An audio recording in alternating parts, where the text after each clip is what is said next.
janë bijtë e tia.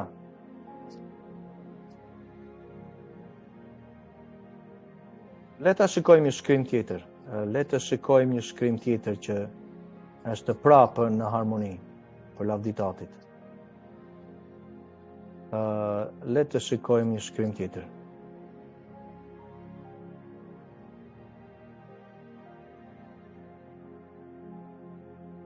Në para Gjonit 3, në para Gjonit 3, vargu 7 deri në 10. Ja ta shikojmë pak atë shkrim. Se po flasim ata që janë në frymë, ata që janë të tijët, që udhëhiqen nga fryma.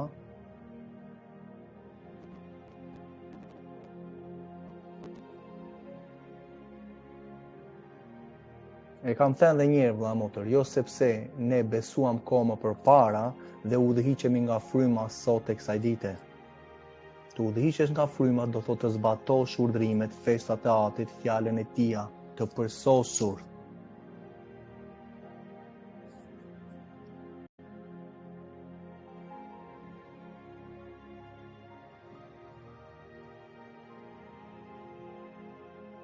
Para Johanan, që është emri i tij vërtet, para Johanan 3, vargjet 7 deri në 10, Gjoni që themi. Kush lindi nga Elohim nuk kryen mëkat. Nuk e shkel ligjin e Tij. Sepse mëkati është shkelja e ligjit, para Gjonit 3:4. Pak më përpara në të njëjtin kapitull po e thoshte për mëkatin, çfarë ishte? Për kufizimin biblik, jo mendja jonë. Sepse fara e Elohim qëndron në te, sepse fara në Mateu 13 përcaktohet nga fjala, interpretimi që bëhet me anë të Biblës. Sepse fara e Elohim qëndron në te dhe nuk mund të mëkatojë sepse lindi nga Elohim. Kur ke urdhrimet e Atit, kur ke fjalën e Tij, nuk po mëkaton vëlla motër, sepse mëkati është shkelja e urdhrimeve. Levitiku 4:2 para Gjonit 3:4. Prej kësaj njihen bijtë e Elohim dhe bijtë e djallit. Kush nuk praktikon drejtsinë, nuk është nga Elohim. Pastaj thotë dhe asaj që nuk e do vëllën e vet, është një çështje tjetër. Po flasim për ecjen, praktikën e urdhrimeve të Atit, kush janë të tijët dhe kush nuk janë. Prandaj në këtë rast ku flet që ata që udhëhiqen nga fryma, ja, për të afrojmë pak, ata që udhëhiqen nga fryma e Atit Elohim, çfarë? Ata janë bijtë e Tij.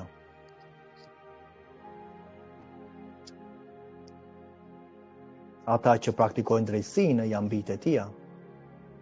Për kësaj njihen bijtë e Elohim dhe bijtë e djallit, ata që ecin në mish, mos pretendojnë, thot, pak më përpara, siç e pam në Romakët, sepse ata që ecin në mish, mos pretendojnë të marrin jetën e përjetshme. Më fal vëlla motër, sepse është ai vargu i parë që shumë herë do ta përmendim. Vetë përmendim atë vargun e parë të njëjtit kapitull, sepse neve marrim atë vargun e parë dhe themi, wow, shiko, unë tash jam në, shiko, nuk ka asnjë lloj dënimi. Në vërtet, le ta shikojmë vargun e parë.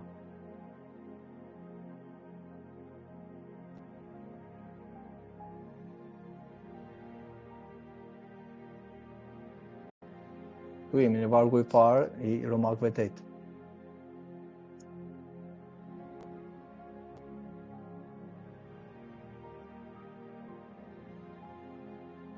Atëre, pra, thotë, fillon që në fillim, thotë, nuk ka asnjë dënim për ata, për këtë grup personash, për ata që janë në Mesian. Çfarë do thotë jesh në Mesian? Që nuk rrojnë sipas mishit. Sepse çfarë? Fara e Elohim qëndron në ta. Dhe ata nuk mëkatojnë, se po të jesh në Mesian, në këtë rast nuk e ke praktikën tënde, nuk shkiljen e ligjit, urdhrimet të Atit, nuk i shkel me vedije. Sepse në këtë rast po ndjek Mesian e vërtetë, je në Mesian Jashuan. Dhe nuk ka asnjë dënim, thot, për këta lloj personash që nuk ecin sipas mishit. Por po ecë sipas mishit, e pak më përpara, kur ecën sipas mishit, mësandaj, thot, po të rosh sipas mishit, ka një dënim, thot, ju do të vdisni. Vetë se po të shikosh Romakëve 8, duhet të sensibilizoj zemrën tënde vëlla motër, të lexosh shkrimin, të praktikosh urdhrimet fesat e tija, të mësosh dhe i mësojmë për këtë punë Ati na ka vendosur në hirin, në përuljen, me dashurinë që na ka dhenë, për të tjerët, që ti të gëzosh në atë ditë. Sepse nuk ka asnjë lloj dënimi, thot, për ata që nuk ecin sipas mishit, po të ecin sipas mishit, masandaj këto nuk largohen dhe thot ka një dënim, thot, për ata pasaj që ecin sipas mishit, apo jo. Shumë e thjeshtë, po ta kthesh, po të bësh pyetje vetes, nuk ka asnjë lloj dënim për këtë grup personash. Okej, po për kë ka? Për ata, masandaj që është e kundërta, apo jo. Okej, le të shikojmë leximin e urdhrimeve të tija. Siç është në këtë rast për të verë në ditën e tij të veçuar, në sabatin e tij. Ligji për 19 thotë, një dëshmimtar, vargu 15 i vetëm nuk mjafton për të akuzuar dikë për çfarëdo krimi apo mëkati të kryer. Fakti do të përcaktohet me deponimin e 2 ose të 3 dëshmimtarve. E shikon vëlla motër nga dalin principet që dëgjon ti në fjala e tij themelohet në këtë rast në 2 ose të 3 dëshmimtarët? Ja ku e ke. Ashtë janë thënë gjëra që më përpara, që në ligjin e tij që është baza, është themelet tona. Në rast se kundër dikujt ngrihet një dëshmimtar i rremër dhe akuzon për një krim, atëherë 2 njerëz me të cilët të zhvilloshte mosmarrveshja do të paraqiten përpara Atit Jahue, përpara priftërinjtë dhe gjykatësve në funksion atë ditë. Dhe ne dimë që Efezianët 4:11 Ati ka vendosur zyrat e vërteta që duhet të në këtë rast të gjykojnë një çështje, një mosmarrveshje sipas urdhërimeve të Atit. Jo sipas mendjes mishore, që sot pastaj thonë shko në psikologu, i thon pastori. S'ka gjë, ja bëj to 2-3 gjëra, po se ku janë shkruar ato gjëra? Çfarë thotë urdhrimet ligjatit? Për çështjen e martesës dhe divorcit vëlla motër, rimartesës apo gjëra të tilla. Ku janë shkruar? Çfarë tha Mesia? Janë shkruar në ligjin e tij. Dhe është një mësim e vetë që kam gati. Fakti do të përcaktohet me deponimin e 2 ose 3 dëshmimtarve. Çfarë thotë në Hebrejnë të 10 kur ne dëgjojmë që kushdo që shkel Toran në ligjin e Mojsiut vritet pa mëshirë me deponimin e 2 ose 3 dëshmimtarve. Ja çfarë po thoshte apostulli Shaul.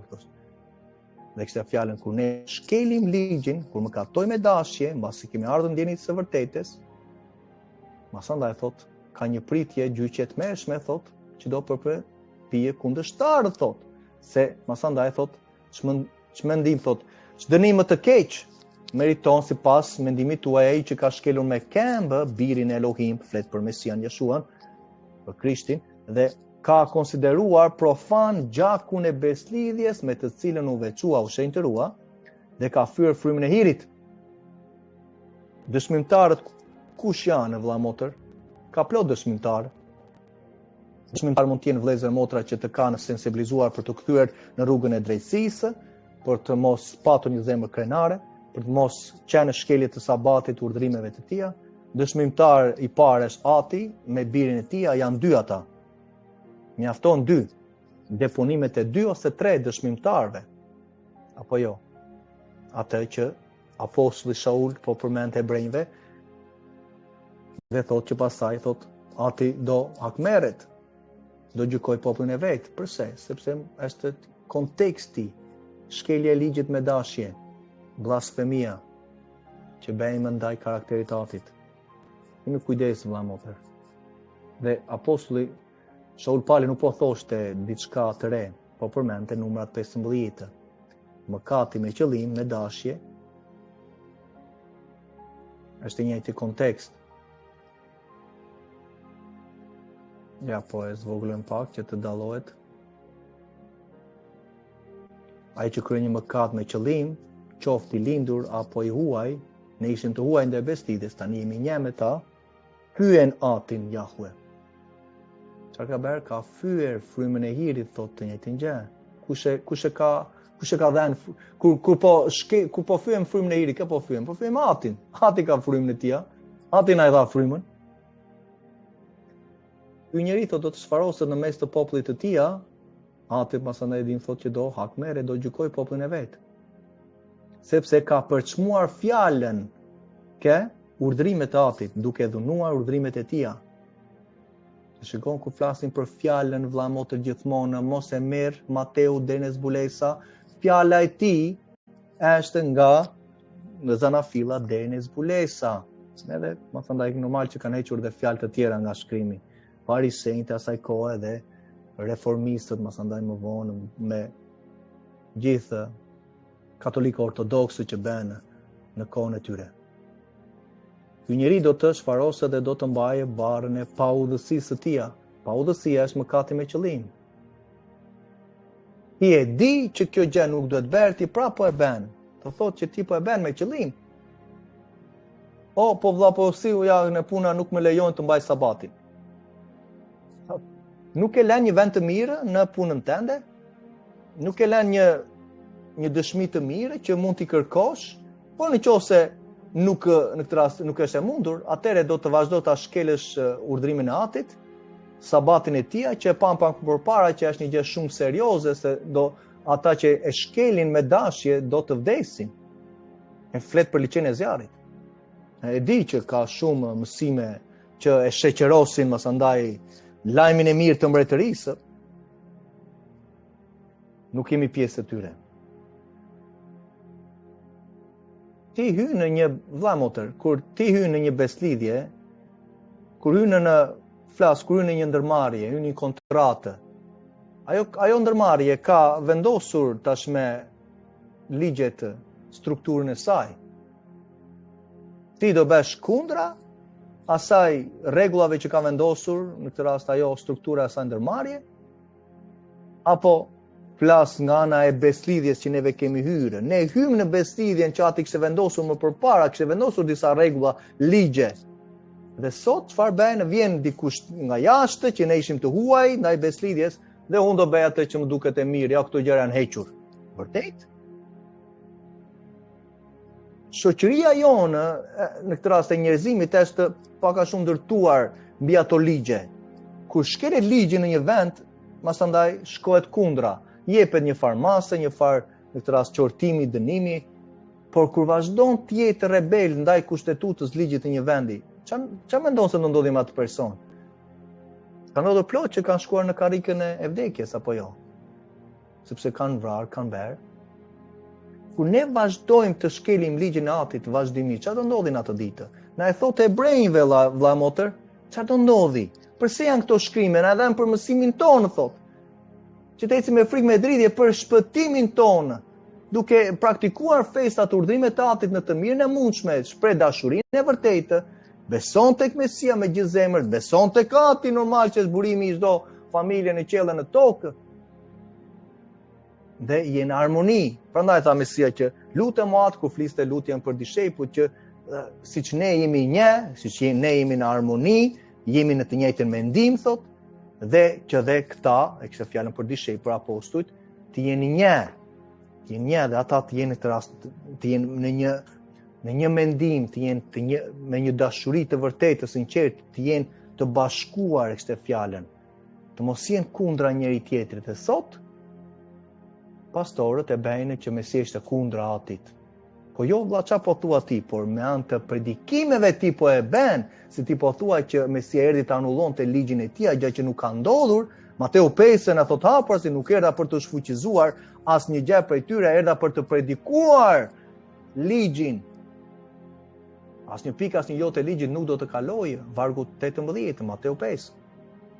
Dhe pastaj flet masandaj që duhet të zbatojmë urdhrimet e atij ligjit për të qenë më të mëdhenj në mbretërinë e qejve. A nuk e folën pak më përpara kur flet që duhet jeni si fëmia e vogël për të hyrë në mbretërinë? Fëmia e vogël për të qenë në mbretërinë e tia, fëmia në qesh e përullur, zemra e përullur për ne ka fjalën. Zbato ligjin e atë tim, po thot Mesia. Prandaj thot në kontekstin e Mateu 5:19, dhe që fillon që në fillim, vargu 17 thotë, unë erdha për të përmbushur profecitë e ligjit dhe të profetëve. Pastaj jep akoma strukturën e nevojshme që duhet të jetë sot struktura në asamblejë në kishën e tij për dishipullizimin e vërtetë ndaj Mesias. Siç ai ecim dhe neve, ndjekim gjurmët e tij. Prandaj tha që do dalin shumë Mesia, shumë të krishterë në atë ditë thotë. Në thanë apostujt, në parlajmëruan, në parlajmëroi vetë mbreti lavdisë. Mjeshtri, Zoti tonë, Mesia Jashua, Krishti që thua, se është një emër grek që kanë përdorur, po flasim emrat e tij, siç është i hebreisht, ishte nga Izraeli. Siç ti je shqiptar, vëlla motër, ke një emër të caktuar. Po të shkosh në Gjermani nuk të ndryshon emri. Emri tënd nuk ndryshon në tërë botën, nuk duhet të ndryshojë. Se emri shpreh karakterin, përfaqëson një person, karakterin e tij. Nëpërmjet emrit, aq më tepër që emrat kanë rëndësi shumë të madhe dhe nuk duhet të përmendim emrat e të fuqishmeve të tjerë, thotë ligji i tij. Nuk duhet të përmenden në buzët tonë, në gojën tonë.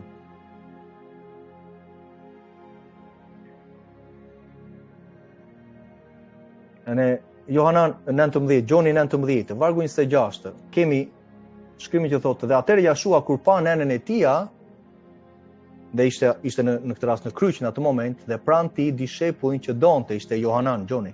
Johanan është emri i tij vërtet, vëllai. Janë hebrejnë. Gjoni ka lindur nga greqishtja, masandaj nga e ben sepse kanë marrë fjalën Johan, John e kanë bërë nga anglishtja dhe e morën shqiptarët dhe bën John. Okej. Nuk është e vështirë të themi Johanan. Është emri i tij vërtet. Nëse Mesia është në kryq dhe i thotë, o bir, o grua, ja biri yt, i thotë nënës së tij, Miriam. E kishte fjalën për Johanan Gjonin. Dhe pastaj i tha dishepullit, ja nëna jote, këtu po e thoshte, kujdesu tani tutje për te. Ajo është nëna jote, ti i thoshte nënës, ky është biri tënd. Pastaj Jashua duke ditur që tashmë çdo gjë ishte kryer, që do përmbushej çfarë shkrimi. Ja ku kemi prap. Do përmbushej shkrimi, vëlla motër. Do përmbushej shkrimi. Cili ishte ky shkrim që duhet të kalojmë më përpara, duhet të kalojmë që në fillim që ta marrim afër, që ti të kuptosh që vetë apostulli Shaul Pali na thoshte në fillim që duhet të ngulmonim, duhet të ishim të kujdesshëm dhe çfarë duhet të bënim? Ja, të marrim të varg leximin e shkrimit. Kur apostulli na këshillon, kur shkrim në këtë rast të përcakton kush është ai shkrimi, vetë Mesia Jashua po thotë, Gjoni nëpërmjet tij po thotë që duhet të bëjmë diçka. Ja të vendosim pak më përpara. Thot apostulli në fillim se pam kushtoi me vëmendje leximit të shkrimit. Kur ne lexojmë këtë themi, shiko, tash do lexoj që nga Mateu dhe në zbulesa. Vërtet, nuk është ai shkrimi, po është shkrimi pjesërisht. Po shkrimi na përcakton që duhet të përmbushej shkrimi ku profecia e Mesias që po flet këtu në kryqin, e kishte fjalën për ligjin e tij. Ligji i tij është që nga Zanafilla vëlla motër deri në Mateu. Do përmbushej shkrimi, do përmbushej në çfarë ishte thuar, çfarë ishte thënë në ligjin, thotë, un kam etje. Dhe ishte thënë në profetët gjithashtu, po fliste. Dhe aty ishte një enë plot me uthull, dhe pastaj tregon që ishte etje, dhe kur Jashua e mori uthullën, tha u krye. U krye tani në këtë rast, u krye, un erdha për të përmbushur çfarë ishte thënë në ligjin, që tani ti do kesh akses në beslidhjen e përjetshme, nëse do besosh tek mua e kështë fjalën. Masandaj, siç e dimë, është rruga tonë, ecja në drejtësi për të hyrë në qytetin, në përjetësinë. Dhe duke qenë se ishte dita e përgatitjes, vëlla motër, ishte Pashka që po flet. Në atë ditë ishte mbas dite, ishte ora 3, mbas dite që në këtë rast u kryqëzua, që dha jetë. Dhe ishte dita e përgatitjes me qëllim që trupat të mos qëndronin në kryq në sabat. Në sabat ishte çfarë? Vëlla motër, ishte qushe festë, ishte sabat. Ishin festa Pashka, quhet një sabat, është një festë, është një mënyrë për të thënë nga ana tjetër. Përveç se sabatit javor që kemi ditën e 7, të shtunin që themi, ajo është në këtë rast kur shkrimi shumë herë flet për sabatet, domethënë ka fjalën për festat, për ditët e caktuara, ditët e pushimit, sepse festat e atit janë pushim në përgjithësi. Me qëllim që trupat të mos qëndronin në kryq, thot, sepse ai sabat ishte një ditë me rëndësi të veçantë. Judejnë të kërkuan Pilatit që atyre tu thyeshin kërcinte dhe të qehiqeshin nga andej. Tani, kur kemi që trupat të mos qëndronin në kryq në sabatin, ku ishte shkruar, vëlla motër? Në ligjin e tij. Ati thotë, në rast se dikush ka kryer një krim që meriton vdekjen dhe ka pësuar vdekjen dhe ti e ke varur në një dru, siç u var Mesia, kufoma e tij nuk duhet të rrijë natën mbi pemën. Dhe ishte në dru, vëlla motër, masandaj kishte një si form kryqi apo ku ta diun, vëlla motër, është një çështje vetje. Por Pietri Kefa thotë që masandaj dru përmend drurin gjithmonë, se ishte. Dhe e them një gjë tjetër, vëlla motër. Shenja e kryqit nuk është shenja e kishës. Shenja e kryqit është një shenjë poshtërimi, është një shenjë vdekjes që romakët përdorin për të kryqëzuar njerëzit. Dhe lindi masandaj nga katolikët që ishin të bashkuar me perandorin romake, që ndryshuan ligjet, sabatin apo Pashkën e atit, i quan të terën ditën e diellit, të dielën. Ati ka vendosur menorën Shandanin si shenjën e jetës, 7 frymrat e atit, prandaj janë 7 degë, që përmenden në Jeshajen Isaia 11:2 për 7 frymrat e atit, që masandaj Mesia thotë në Bulesa 2:5, thotë, ki kujdes, thotë, i thotë asaj kishës, që të mos vi dhe të heq, thotë, Shandanin, të heq frymrat e atit e kështë fjalën, sepse autoriteti më është dhënë mua tani, nga ati tin, dhe thotë që duhet vi të heq Shandanin, menorën që themi, menora është një fjalë hebre, Shandanin, nuk tha që të heq kryqin, vëlla motër. Prandaj kur shikon kisha që kanë shenjën e kryqit, është një shenjë vdekje. Do thotë që janë të përcaktuar nga katolicizmi, kanë marrë traditat e tyre. Prandaj në shenja në këtë rast logon që kemi të ministrisë tonë, kemi Shandanin, që është shenja e jetës. Janë 7 frymrat e atit që japin jetë. Ja, shikojmë Isaian që ta kuptosh edhe tina, që sot asambleja, mësëndaj, ka nevojë. Ka nevojë. I shikojmë së bashku në Jeshaja, në Isaia.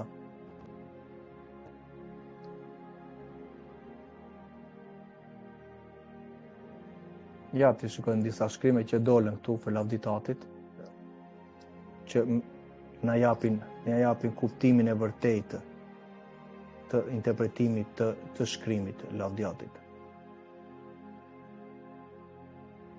Më falë. Okej. Nuk patë në një diçka. Ja ku e kemi, i shikojmë vargjet.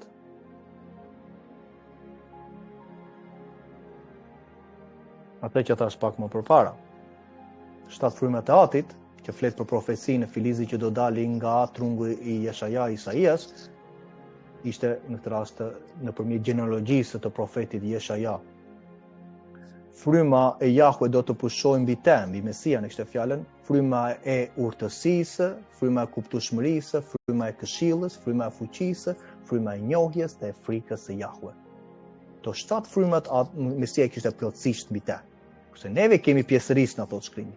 Po mund të rriten lavdiatit, si rezultat vëlla motër i mbajtjes së urdhrimeve të atit vjen fryma në jetën tonë, fryma qëndron në një tempull që nderon atin me ecjen tonë.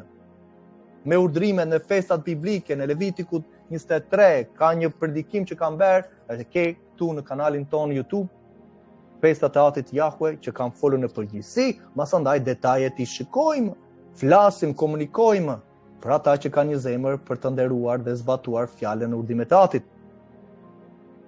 Prandaj thash që në zbulesa 2:5, Mesia thotë, pendohu dhe bëj veprat e para. Cilat janë veprat e para që përmend tu vëlla motër, me që na doli?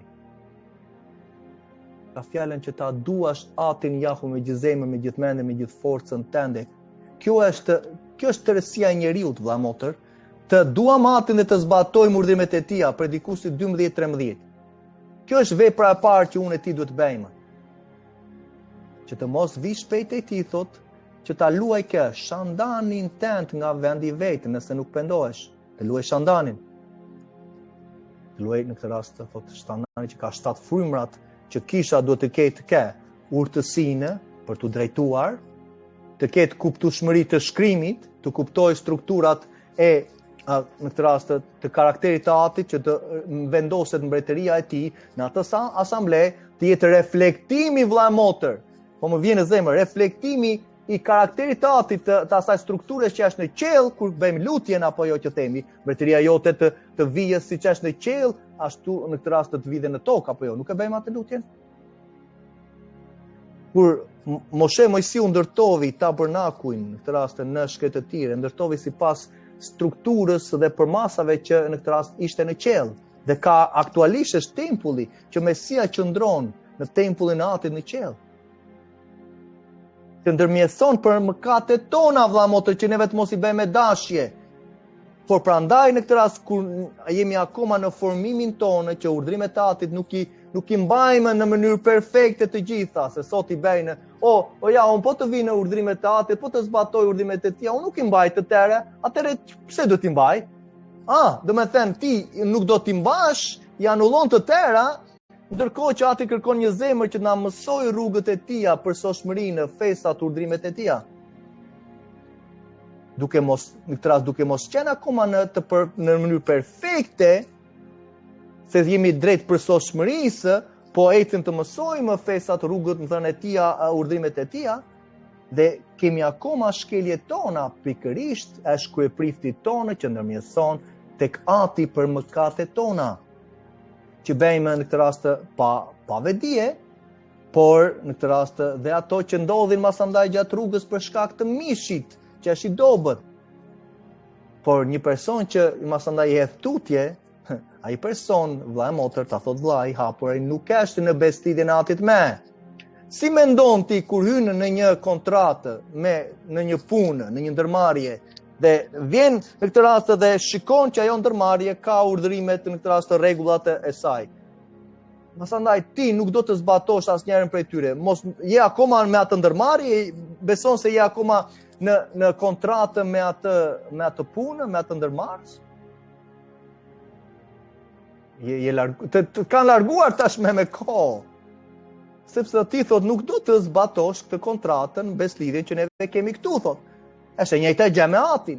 Ai ka vendosur një beslidhje, ka bërë beslidhjet e Tija që me Adamin, masandaj Nokun apo Noan, Mosiun apo Abrahamin, i ka bërë beslidhjet më përpara, ne u hym në ato beslidhje, tani i njohim, tani fillon të njohim karakterin e Atit, çfarë janë ato beslidhje, çfarë na takon neve, kjo më takon mua, kjo nuk më takon sepse unë jam mashkull, i takon motrës, se në këtë rast janë urdhrimet për motrën. Këto janë urdhrimet e tokës, unë nuk kam tokë, këto s'më takojnë mua, po një vëlla një motër që ka tokë, ka e sabati tokës, ka urdhrime që Ati në këtë rast dëshiron që ta lej sabatin e tokës për të huajt, për jetimet, në këtë rast për nevojtarët, që dhe ta hanë, thot dhe kafshët në këtë rast e fushës të hanë në atë sabatin e tokës. Këto janë urdhrimet. Nuk kemi një tempull, po, është vërtet i përkasin shumë prej urdhrimeve të Atit, i përkasin në këtë rast i përkisin priftërinjve, kryepriftit të asaj kohe, por do ndërtohet një tempull në 1000 vjeçarin ku Mesia do jetu, vëlla motër, do ketë një priftëri aktive. Kjo është një diçka shumë e re për disa. Lexoj Ezekielin 40 deri në 48, janë 8 kapituj që fliten, përveç se kemi mësandaj librat e Jeshajas apo. Në atë ditë do jetë një tempull aktiv dhe kryeprifti tonë mësandaj do drejtojë bitë e Zadokut që ishin priftërinjtë që ishin besnik ndaj Atit thot, me Levitikët. Ne do praktikojmë në atë ditë. Tempulli do jetë aktiv, lavdjati në 1000 vjeçarin. Ne Ati kur ka vendosur në këtë rast për vëllezërit e motra që do jenë të denjë, do kesh hequr trupi ynor, trupi mishor, do kemi marr trupin ynor. Do jemi në zbatim të urdhrimeve të Atit, fesave të tija, siç janë të përjetshme, do t'i mbajmë në mënyrë perfekte. Nuk do mëkatojmë me vëlla e motër. Në qytetin e tija do gëzojmë përjetësisht. Zbulesa 3, një thot për të njëjtin gjë, thot, dhe engjëlli i kishës në Sardë shkruaj thot. Këto gjëra thot ai që ka 7 frymrat e Elohim, flet për Mesian. Të 7 yjet dhe të 7 yjet, në këtë rast ka fjalën për yjet për drejtuesit, në atë rast që janë thot nën miqësien time dhe përcaktohen to 7 kishat si shembull për gjërat që në këtë rast besimtarët rreth botës sot duhet të punojnë. Në asnjë prej librave të zbulesës nuk flitet për anullimin e ligjit të Atit. Sepse ajo është blasfemia, është paudhësia, është heresia që po praktikohet sot. Në zbulesa 14:12 ndan dy shenjat, siç e kam thënë. Në zbulesa 22 prapja në urdhrimet e Atit që të bëjmë pjesë në qytetin që po vjen, në mbretërinë që po vjen, duke zbatuar urdhrimet e tija. E para Gjonit 5:3, apostulli Gjon po thotë, këto janë urdhrimet e Atit që na janë dhënë më përpara vëllezër e motra. Ju nuk i dini tani, thotë, zbatoni nëse doni Atin. Nuk janë të rënda, thotë. Si që kanë të rënda, të mbas sabatin që kanë rënd. Mos puno, mos bëj të tjerë të punojnë, mos gatuaj, mos u fut punës, mos shit, mos bli, mos bëj udhëtime të rënda. Ja, kemi shkrimin. Na përcakton në Isaia, do ta kem këtu jo, nuk e pas këndoshta. Në Isaia 58, flet hapur azi. Flet hapur azi. Nuk duhet të flasim për problemet tona në sabatin, thotë mos u shqetëson atë ditë, është sabati tim, thotë. Mos bëj udhëtime të gjata sepse do lodhesh, mos u fut punës, thotë. Nga perëndimi të premtes dhe në perëndimin e të shtunës, thotë, mbaje, thotë. Mbaje si ditë të veçuar që meriton nder. Meriton nder. Mos e përdoso, se ka pasoja, thotë pasakotati. Ka pasoja shumë të rënda, vëlla motër. Normal që këto gjëra nuk na e thënë se besimi mbulon dhe mëkatin sot. Kështu e bën. O, un kam besim dhe mbulon dhe ecjen time, vërtet? Wow. Këto janë strukturat e Satanit që ka krijuar gjatë viteve.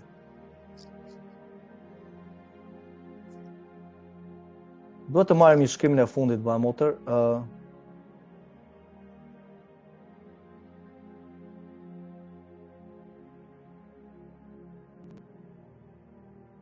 Ja të shikojmë Ezekielin, çfarë thotë Ezekiel 20, thotë.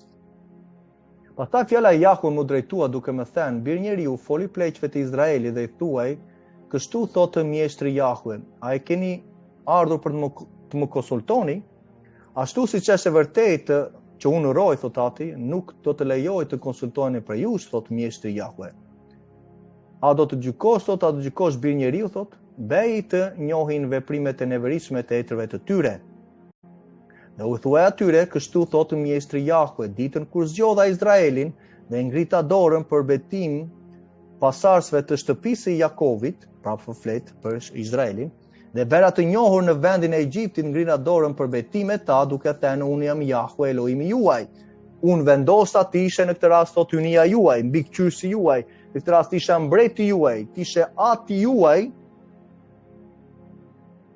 Atë ditë ngrita dorën duke u betuar atyre se do t'i nxirrnin nga vendi i Egjiptit, na kanë nxjerrë neve vëlla mot, na kanë nxjerrë nga skllavëria e mëkatit, na kanë nxjerrë që ishim më përpara. por sot vëllezër e motra janë akoma disa prej tyre në skllavërinë e mëkatit, sepse janë larguar nga urdhrimet e tij, janë larguar nga besimi i vërtetë. Atë ditë ngrita dorën duke ju betuar atyre se do t'i nxirrja nga vendi i Egjiptit dhe do t'i çoja në një vend që kisha vëzhguar për ta kur jetë qumësh me mjaltë, lavdia e të gjitha vendeve.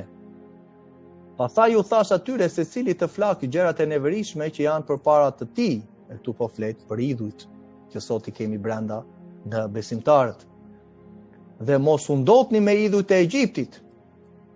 Idhujt e Egjiptit, pema që kanë marrë që nga Egjipti, adhurimin e Asherothve, adhurimin që mbaheshin atë kohë me zotrat e tyre, me Nimrodin apo me atë gruan e tij në këtë rast. Të gjitha këto praktika që morën katolikët dhe vëllezër dhe na i dhanë në 300-in e kaluar. Po ti shiko sot, katolikët ortodoks mbajnë çdo lloj idhujtarie të mundshme dhe bilesi bëjnë, masandaj të tërë i bëjnë një feja e paqes, masandaj futemi të tërë. Praktikat e majave o janë me neve, praktikat e hinduve janë me neve, kemi të njëjtën Zot. Të tëra këto gjëra janë vetëm se neveritshme për paratit. Atëherë thotë unë vendosa të derdh mbi ta tërbimin tim dhe do të shfryj mbi ta zemërimin tim në mes të vendit e Egjiptit. Megjithse veprova për hir të emrit tim, thot Ati, me qëllim që të mos përdhosej përpara kombeve me të cilëve në ata ndodheshin në sytë të cilëve më kishin njohur për të nxjerrë nga vendi i Egjiptit. Ati thotë që unë këtë gjë nuk e bëra për shkak të tyre, por e bëra për shkak të emrit tim, sepse emri tim u bë të njohur ndaj kombeve. Dhe pandaj kemi që thot Mojsiu thotë mos i shkatërrosh, çfarë do thon kombe thot kur ti do t'i shkatërrosh thot. Atëherë Ati thot nuk qenë një gjendje ti shpëtonte thot. Por këtë gjë thot unë e bëra thot me qëllim veprova për hir për shkak thot të emrit tim. Me qëllim që emri tim të mos përdhosej nëpërmes kombeve thot me të cilën ata ndodheshin, unë i nxorra thot dhe për këtë arsye thot i nxorra thot i shpreha në këtë rast mirësinë time. Kështu i nxorra nga vendi i Egjiptit dhe çova në shkretë të tira, u dhash atyre statutet e mia, ka fjalën festat e mia thot, dhe u bëra të njohur dekretet e mia, duke respektuar të cilët njeriu do të jetojë nëpërmjet tyre për ato, duke jetuar nëpërmjet urdhrimeve festave të Atit thot. Gjithashtu u dhash atyre sabatet e mia me qëllim që të ishi thot një shenjë midis meje dhe atyre. Një shenjë, prandaj thot sabatin në Eksodi 31 që është një shenjë beslidhjes së përjetshme. Një shenjë dallohet, kur ke një shenjë vëlla motër, secili për nesh ka një shenjë, o kemi shenjën e të ligut, o kemi shenjën e Atit. Dhe shenja përcaktohet çfarë praktikon. Shenja është e padukshme, adhurimi në këtë rast është i padukshëm, është frymëror, në bazë të asaj që neve praktikojmë. Me qëllim që ata të njihen që unë jam Jahue që i veçoj, që i shenjtëroj, shenjtërimi që kemi nevojë çdo ditë. Por shtëpia e Izraelit u rebelua kundra meje në shkretë të tjerë dhe nuk eci sipas statuteve të mia dhe hodhi poshtë dekretet e mia, duke respektuar të cilat njeriu do të jetojë për to. Por ata thot përdosën me të madhe sabatet të shtunat e mia, kështu vendosa të hedh mbi ta zemërimin tim për ti zhdukur në shkretë të tjera, megjithse unë veprova për hir të emrit tim thot, me qëllim që të mos përdosej përpara tyre thot përpara kombeve, në sytë të cilëve unë i kisha bërë të dalin nga Egjipti. Për shkak të emrit tim, dhe Ati nuk e le që emri i tij të përdoset vëlla motër. Si në vendin tonë apo në përkombe, do vijë zemërimi i tij. Do vinë atë ditë, kur neve nuk respektojmë urdhrimet të festat e tija që Ati ka vendosur për jetë. Çfarë mendojmë se po i pëlqejmë Atit?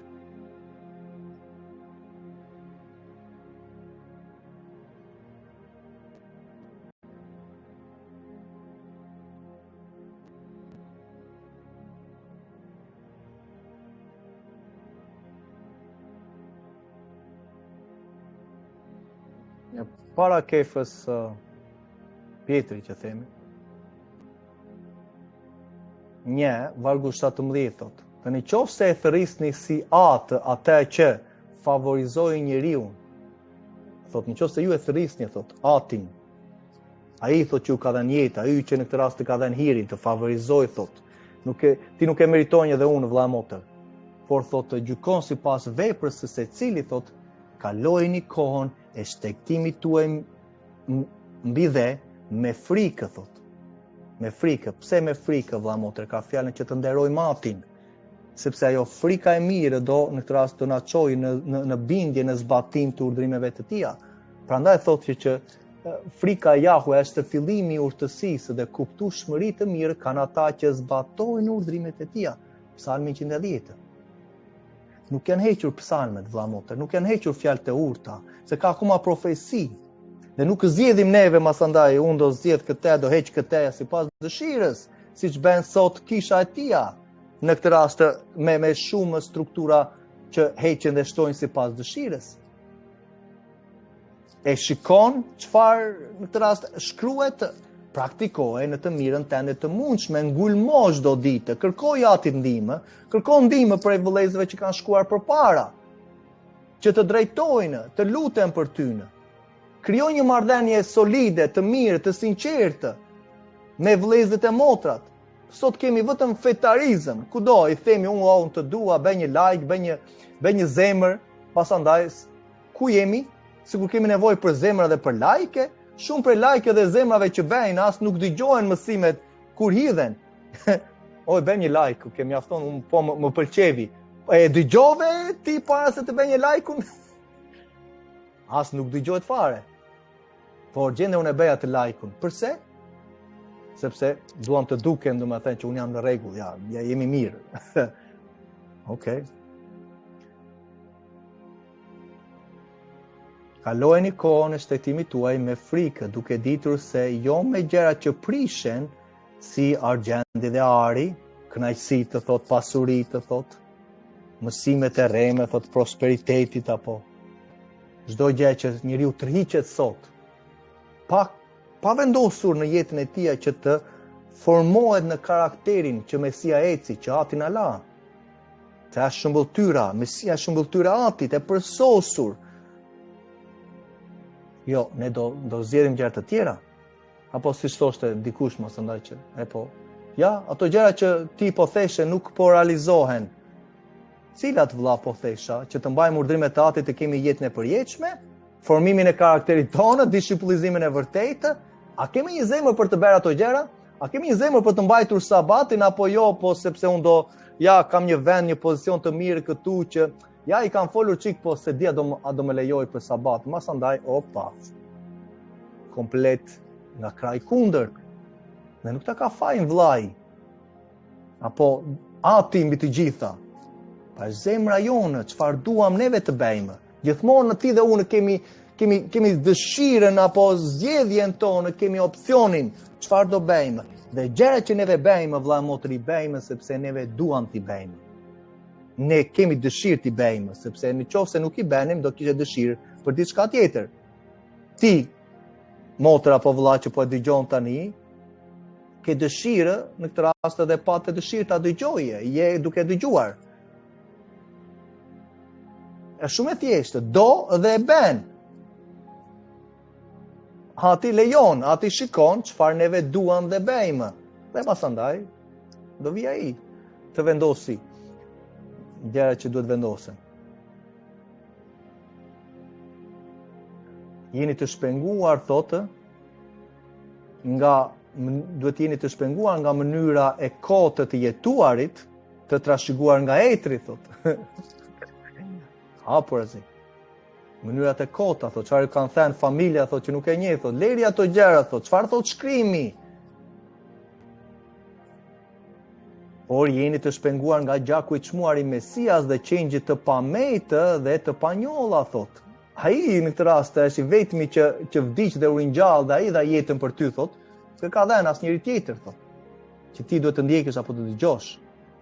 Ndiq atë, shiko atë, ai është shembulli çfarë praktikoi, çfarë ai tha, çfarë ai bëri. Dhe normal që la një shembull në apostujt. Mesia thotë që ishte i paranjohur para krijimit të botës, i paranjohur, ai u dekretua, ai u emërua, në këtë rast u shpall me gojën e Atit që një ditë do vinte të shpengonte, pasandaj shpengonte njerëzimin. Që u shfaq, thotë, u shfaq në kohët e fundit, u fol më përpara, u dekretua, pasandaj u shfaq në kohët e fundit për ju, ishte e paranjohur. Në këtë rast ishte në planin e Atit, ishte në zemrën e Tij, dhe ai e emëroi, dekretoi lavdjatit, siç thotë librin e lavdjatit në librin e Enokut, profeti Enoku. Që nëpërmjet tij të besoni në Elohim, ky është rruga, unë jam udha, e vërteta dhe jeta, Jati Elohim që ringjalli prej së vdekush dhe i dha lavdi Atia, që besimi juaj dhe shpresat të jenë në Elohim, thot. Në Ati Elohim, lavdjatit. Fjala Elohim do thotë titull Zot, vëlla motër. Por kur përmendet Zot dhe Zot për Mesia, masandaj i ngatërohen personat, ngatërohen masandaj kush janë, kush ka autoritet mbi, dhe ka Ati autoritet mbi Mesian. Mbasi thot të pastroni shpirtrat tuaj, thot me bindje ndaj së vërtetës me anë të frymës. Ecja në frymë, Romakëve 8. Romakëve 8:6, masandaj në fund flet për ata që janë të drejtuar nga fryma, janë bijtë e Tij, ata që ecën urdhrimet në ligjin e Tij, janë bijtë e Tij. Dhe na këshillon për të pasur një dashuri vllazërore pa hipokrizi. Pa hipokrizi, të sinqertë, të përulur ndaj njëri tjetrit, për aq sa e lejon mundësia. Të doni fort njëri tjetrin me zemër të pastër. Kur nuk do Atin vëlla motër, normal që do kesh ngurtësime ndaj një vllai, ndaj një motre. E di pse? Sepse është fjala e Tij që është në mes. Dhe masandaj ti fillon të zgjedhësh fjalën e Tij, okay, kjo më duhet, kjo nuk më duhet, kjo është, kjo s'është. Ti ke krijuar një Zot në mendjen tënde. Është Zoti i vetes tënde. Ti je Zot tani. Ti je sovrani. Ti vendos çfarë do bëhet. Por po ta duam Atin me gjithë zemër, të zbatojmë urdhrimet e Tij, siç na thotë ligji për të rirë 6 para Gjonit 5:3, atëre kemi miqësi, kemi bashkësi me njëri tjetrin, pa ecim në dritë. Dhe pastaj gjaku i Mesias vazhdon, kur themi gjaku na pastron, vëlla motër, na pastron ai rrëfimi jonë, fjala e Tij, për shkak sepse gjaku i Tij na bëri pjesë tani që të njohim fjalën dhe ai ndërmjetëson, sepse na duhet një ndërmjetës tek Ati. Na duhet një ndërmjetës, një avokat në këtë rast që të qëndrojë për çështjen tonë, ku neve në këtë rast mëkatojmë, siç ishte një kryeprift që qëndronte në kohët e tempullit midis popullit dhe Atit, dhe ai është kryeprifti tonë i përsosur, i përjetshëm, që qëndron në këtë rast në të djathtën e Atit për shkeljet tona. Por kur refuzon komplet urdhrimet të festat të Atit, është një paudhësi. Sepse jeni ngjisur jo me një farë që prishet, e ka fjalën, jo me fjalën e Atit, urdhrimet e Tij, por që thotë një që nuk prishet, me anë të fjalës së Elohimit të gjallë, që mbetet për jetë, fjala e Tij, urdhrimet e Tij ai ka vendosur për jetë, Psalmi 119:152. Lexoje vëlla motër Psalmi 119. Lexoje në këtë rast të ligjin e Tij, sepse është jetë për ty, instruksionet e jetës tënde, të mësosh fëmijëve, të mësosh rrugën e drejtë, të lëmë një trashëgimi në Sion, lavdjati. Sepse çdo mish është si bari dhe çdo lavdi njeriu si lule e barit. Po bari tharet dhe lulja bie, por fjala e Jahve mbetet për jetë. Urdhrimet e Tij, lavdimet, urdhrimet e Tij, festat e Tij janë të përjetshme. Po të shikosh në Levitiku 23, në Eksodi 12, ku shprehen për festat e Tij janë të përjetshme. Çdo njëra prej tyre 8 festat e Atit. Sabati, Pashka, festa e Bukës pa maja, frutat e para, Pentakosti, festa e burisë, dita e shtyerjes, dita e kasolleve, festa e tabernakujve dhe dita e 8 të kuvendit madhështor. Janë të përjetshme lavdjatit. Dhe kjo është fjala që është shpallur. Kjo është fjala që është shpallur, që është shpallur ty vëlla motër, na është shpallur neve nëpërmjet apostujve, që të ecim në rrugën e drejtësisë, të gëzojmë zemrën e Atit, lavdi emrit të Tij. Merre përgjegjësinë tënde vëlla motër. Merre përgjegjësinë tënde dhe zbato urdhrimet e Tij. Beso tek Ati dhe tek Mesia me gjithë zemër. Shikoj, gërmoj, lexoj shkrimin, mos se vetë na tha shkrimi që të mos jetojmë në mënyrë të kotë, të mos e shfryzojmë kohën në gjëra të kota. Sepse dita po afrohet, të bësh përgatitjen që të jesh në qytetin e ri, në Jeruzalemin e ri, duke mbajtur urdhrimet e Tij, për lavditë e emrit të Tij. Urdhrimet e Atit që Mesia praktikoi, na la një shembull. Unë e di që këto gjëra nuk t'i janë thënë. Është Mesia i vërtetë, jo ai katoliku ortodoksi që na kanë dhënë, që anulloi çdo gjë. Mesia erdhi kundra Atit për të anulluar karakterin e Atit. Ajo profeci për atë punë ishte zgjedhur. Erdhi për të rrëzuar traditat e etërve të tyre. Ishte profecia beslidhjes së re vëlla motër. Në Jeremia 31 flet për delet e umbra të Izraelit, sepse ishin shpërndar për shkak të korruptimit të asaj, në këtë rast katedrës së Mojsiut, që nuk po praktikonin, nuk po mbanin në urdhrimet e Atit. Kishin që kanë sot urdhrime të shtuara, gjëra të interpretuara, sekte, kulte. Prandaj tha ju më bëni një kult, tha Mesia. Ka shumë kulte që kanë dalë, denominacione sot. Merë përgjegjësinë tënde vëlla motër dhe mos e lerë që ligu të mashtrojë në mësime, në tërheqjen e të pabesëve që kanë praktisur ligjin e Tij. Ulges pa nga zeri Mesias, Adonai bekoftë, do dëgjohemi sërish. Lavdi emrit të Tij.